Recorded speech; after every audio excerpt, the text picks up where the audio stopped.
Canadians can't afford a bigger bite off their paychecks. Will the Prime Minister cancel his tax hikes on Canadian paychecks? If Canadians had followed the advice of the Leader of the Opposition and invested in volatile cryptocurrencies in an attempt to, quote, opt out of inflation, they would have lost half of their savings. Will it be a battle of the titans between Pierre Poilievre and Justin Trudeau this year?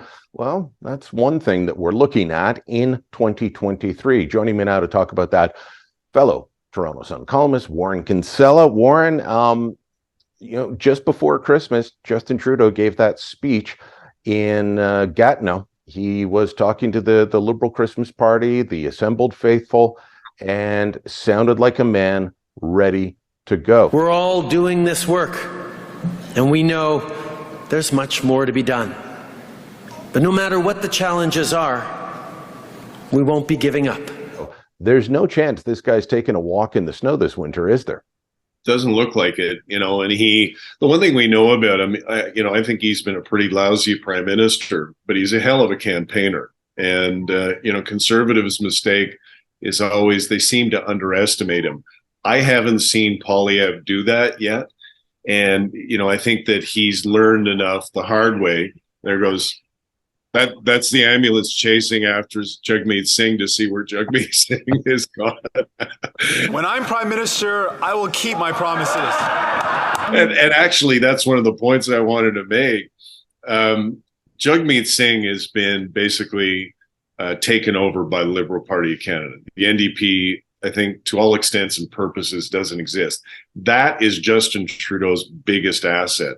Not only does it keep his minority government, turns it effectively into a majority, I think he's just eaten the NDP vote. If you look at Mississauga Lakeshore, the PPC, had a couple hundred votes, but the NDP was wiped out as well. They were below 5%, weren't they?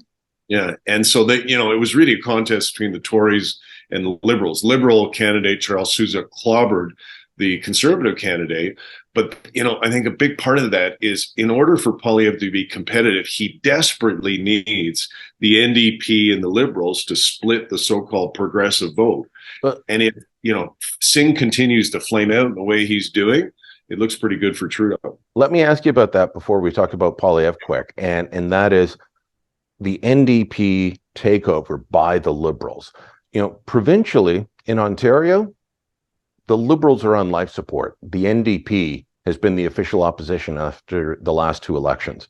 You go to Manitoba, Saskatchewan, Alberta, British Columbia, Liberal parties don't really exist. I know there's BC Liberals, although they're now BC United, and you have to learn a soccer chant if you're going to vote for them. But, they were a free market coalition party.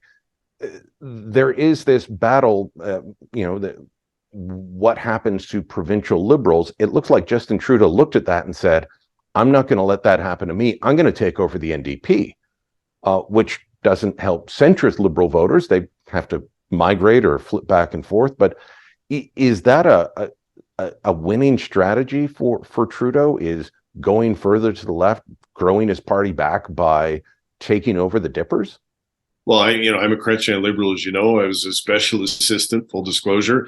And no, I don't like it. Anybody I know who was a Chrétien liberal has left the Liberal Party of Canada because it feels like the NDP. It doesn't feel like the Liberal Party anymore. However, Trudeau has figured out a way to make it work.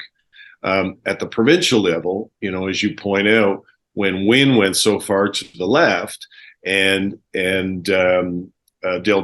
Stephen Del Duca did the same thing, I think voters kind of said, well, I have a choice between the real NDP or the make-believe NDP. I'm going to go for the real one. Mm-hmm. Why that hasn't happened at the federal level, I think, is because Trudeau has been skillful, let's give him credit, at suppressing the NDP by scaring the NDP voters about the Tories. This is why I thought Poilievre was so mistaken to get so close to the convoy. You and I both seen the numbers. The convoy people are loud and proud, but they're not the majority. The majority of Canadians disapproved of what took place in Ottawa and the Windsor border. Especially in swing ridings in suburbs, whether it's Vancouver, Toronto, Ottawa, Winnipeg. these things become a third rail. They become dangerous for the Conservatives, and those are areas that they need to win. How does Pierre Poilievre win without alienating any of his base? Because we saw that during the leadership, the people supporting him said, we don't want a red Tory anymore, and suddenly Andrew Scheer and Aaron O'Toole were considered red Tories. So how does he win over those swing voters without losing the people that gave him the leadership? Like James Carville famously said in 1992, it's the economy, stupid. It's the economy. It's the economy. It's economy. At the end of the day, people vote. After 9/11, they were preoccupied, understandably, with terrorism, so they voted for George W. Bush. There's kind of episodic events that happen in politics that guys like you and I write about. But the big issue all the time is the economy. And right now, the economy is in the crapper. And whether we're in a recession officially or not, I think most Canadians feel we are. Nobody can afford to get a steak, and everybody's questioning what kind of Christmas dinner they're going to have. That is Poilievre's strength. To me, the answer is he needs to keep doing what he's doing, which is zero in, like rigorously, stubbornly on the economy, because it is a weakness for Trudeau. Trudeau clearly has no answers about how to deal with the cost of living issue, and Poilievre seems to. I think that's how he wins the election when the election takes place. All right, let us know what you think, and thank you, Warren, for your wise words. Drop a comment down below, share this on social media, and don't forget to subscribe to our channel.